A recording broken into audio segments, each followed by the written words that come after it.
Está no ar o Boletim Coppola News, o canal de cortes mais visto do YouTube. Eu sou Márcio Andrade e no vídeo de hoje você vai ver mais um debate entre o Caio Coppola e o Zé Eduardo. O debate hoje está sensacional, está incrível e por isso você tem que assistir até o final. Portanto, se inscreva no canal, deixa o seu comentário, deixa também o seu like. Se liga aí! Atualizando aqui para o nosso espectador que os pedidos de impedimento do ministro Alexandre de Moraes, relator do caso, foram todos negados pelo presidente da Corte, Barroso. Isso não está dito ali na decisão, mas pau que dá em Chico, dá em Francisco, né? A gente tem uma corte com indicados por presidentes da República, assim como tem indicados por Lula, também tem indicados por Bolsonaro. Então, essa questão de impedimento, de relação pessoal com o investigado, o julgado, poderia ser suscitada também no caso de outros ministros.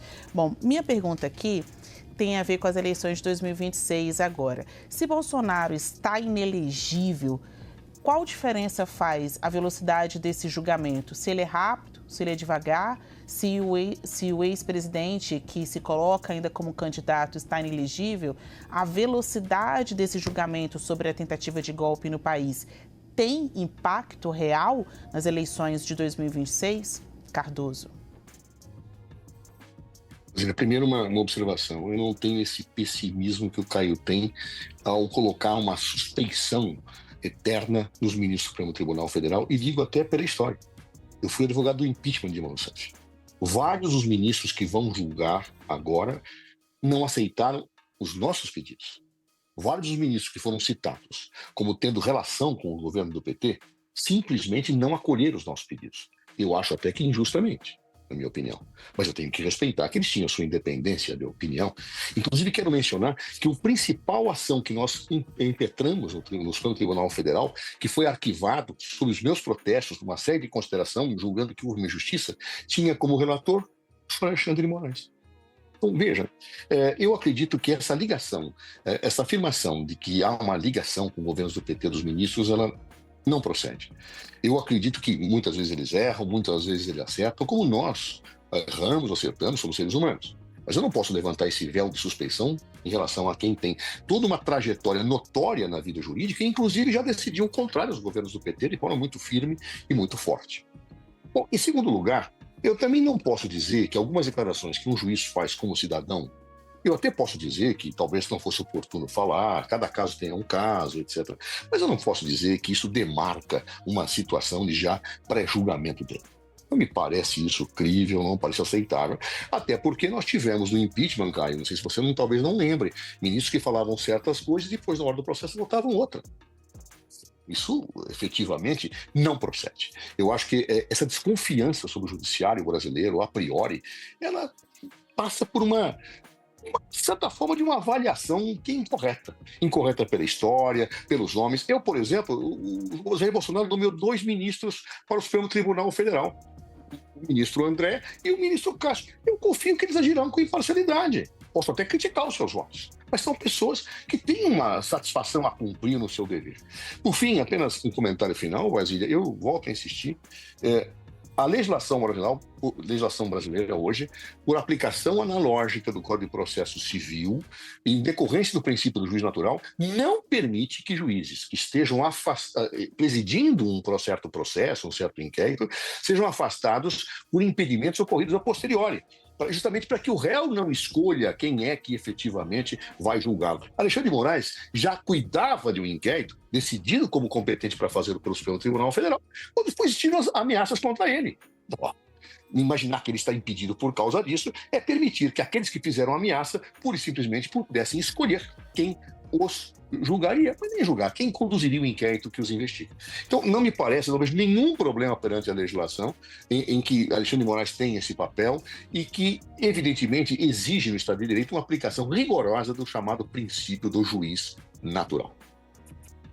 Esse assunto ele é muito bom, né? Farto aí de teorias, de impressões e de fundamentos. Eu entendo que vocês acabam tratando de vários aspectos, mas, Cardoso, para a gente não deixar o nosso espectador sem a resposta específica sobre tem impacto nas eleições de 2026, 15 segundinhos para você. Esse julgamento, a velocidade desse julgamento vai impactar no resultado das eleições do próximo ano? O resultado não sei, mas o debate vai. Por isso que era bom que ele tivesse sepultado antes para a absolvição ou para a condenação. Por quê? Porque vai se explorar. Aquele que efetivamente for contrariado vai acusar, tá vendo, o Supremo é instrumentalizado por não sei quem. Ah, mas quem nomeou fulano foi o outro ciclano. Isso é péssimo. Então eu não acho bom para o processo político isso. Coppola, aqui respeitando o tempo, a mesma pergunta para você. A velocidade desse julgamento tem impacto nas eleições de 2026? Com certeza tem impacto eleitoral, especialmente na questão da escolha, né, pelo bolsonarismo de qual será o candidato que vai representá-lo aí no pleito de 2026. Então, esse é o primeiro ponto. Agora, só para restabelecer aqui a verdade dos fatos, eu queria deixar muito claro que o que torna um ministro impedido não é o presidente que o indicou, até porque existe um processo sabatina pelo Senado, não é isso. O que causa impedimento ou suspeição está devidamente elencado nos códigos de processo civil e processo penal. Ou seja, é perfeitamente possível que um presidente indique um ministro do Supremo que depois irá julgá-lo. O que o Código de Processo Penal não admite é que quando manifestamente esse ministro demonstra a sua inimizade ou objetivamente ele tem uma amizade com a pessoa que o indicou, ele tem que se declarar suspeito ou estará impedido por força de lei. Ou seja, não tem nada a ver, não tem problema ministros indicados por Lula julgarem questões do governo Lula ou da sua sucessora. Não é esse o ponto. O ponto é que, objetivamente, nos termos da lei, esses juízes estão impedidos, independentemente de quem os indicou. Não foi o Lula que indicou o Gilmar Mendes. O Gilmar Mendes não pode julgar esse processo, porque ele já se manifestou de forma bem deletéria sobre Bolsonaro e seus assessores. Ou seja, de acordo com o Código de Processo Penal, ele está impedido, porque ele é um inimigo capital das pessoas que ele está julgando. E só para provar em números o que eu argumentei, porque o Zé Eduardo disse que não, eles já decidiram contra. Tá aqui, Zé. Folha de São Paulo, 3 de março. STF decidiu, alinhado com o governo Lula, em 9 de cada 10 ações constitucionais. O levantamento da Advocacia Geral da União mostra aderência de decisões da Corte aos posicionamentos do órgão em 2023 e 2024. Em que democracia saudável que o governo ganha 9 em 10 junto ao Supremo? E aqui a gente tem que juntar, Basília, com a denúncia da Transparência Internacional no seu relatório anual sobre corrupção, falando que nós vivemos sob a égide de um judiciário de coalizão, uma justiça aparelhada para favorecer o governo de turno.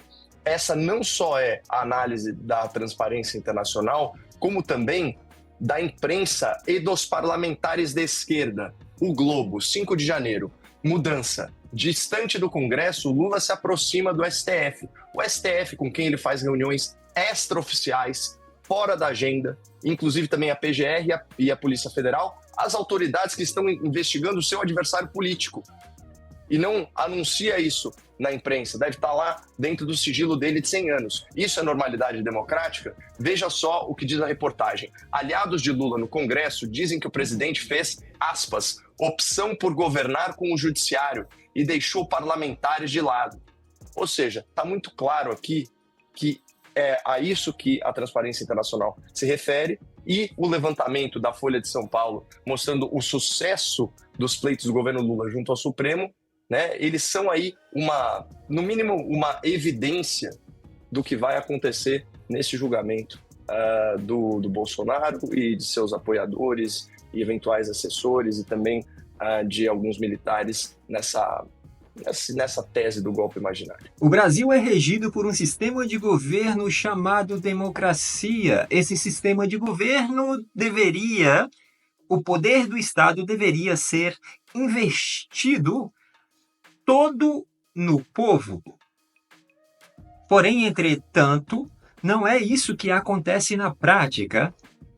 Isso não acontece na prática porque o Estado usurpou para si todo esse poder que deveria ser investido no povo.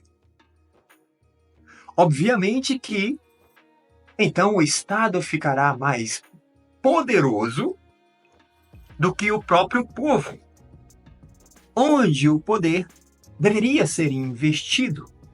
Então, o Estado arroga para si, usurpa um poder para si, que deveria ser do povo. Então, o Estado ele é representado pelas suas instituições, as instituições do Estado. Então, essas instituições têm os seus representantes. Então, temos aí a instituição do Executivo, né? Do Poder Executivo. Temos a instituição do Poder Legislativo. Temos a instituição do Poder Judiciário. Essas instituições têm aí os seus agentes, os seus representantes, que são agentes do Estado. Porém, o Brasil criou-se uma verdadeira adoração pelas instituições, pelo Estado, como se o Estado fosse resolver todas as mazelas do seu povo. E quando o Estado se coloca como solucionador de todos os problemas sociais, de todos os problemas da sua população, de todos os problemas do seu povo, o Estado está falando assim, você tem um problema e eu vou resolver o seu problema. Porém, isso terá um preço e você tem que pagar esse preço, que é justamente ficar preso nesse mecanismo, nesse sistema, para que o Estado mantenha o seu poder, para que as instituições fiquem cada vez mais fortes. E se cria aí um mecanismo do qual você não pode nem cogitar a desconfiar do funcionamento das instituições. Você não pode nem desconfiar da validação das instituições, que é o próprio Estado. Então, esses agentes dessas instituições, Executivo, Legislativo, Judiciário, ao rogar para si todo esse poder, que seria do povo, eles criaram um mecanismo de poder. Essas instituições não deveriam se conflitar, não deveria ser mais poderosa que a outra. Só que não, o Brasil já chegou em um ponto em que uma instituição está tiranizando as outras instituições. Chegou a um ponto, existe um conluio institucional. Esse conluio institucional nada mais é do que um conluio contra o próprio povo. Porque é dali aonde existe a possibilidade de que essas instituições possam perder todo o poder. E é dali do povo que essas instituições também vão manter o seu poder. Logo, essas instituições se juntam em conluio. E hoje existe uma instituição chamada Poder Judiciário que manda no Brasil, em conluio com as outras duas instituições, Executivo e Legislativo, contra o povo. Mas ainda assim, eles necessitam do povo. De uma forma ou de outra. De uma forma tirânica ou de qualquer uma outra forma. Hoje, está sendo de uma forma tirânica. Esse é o Brasil. Por esse vídeo é isso. Se inscreva no canal, deixe o seu comentário e deixe também o seu like. E até breve.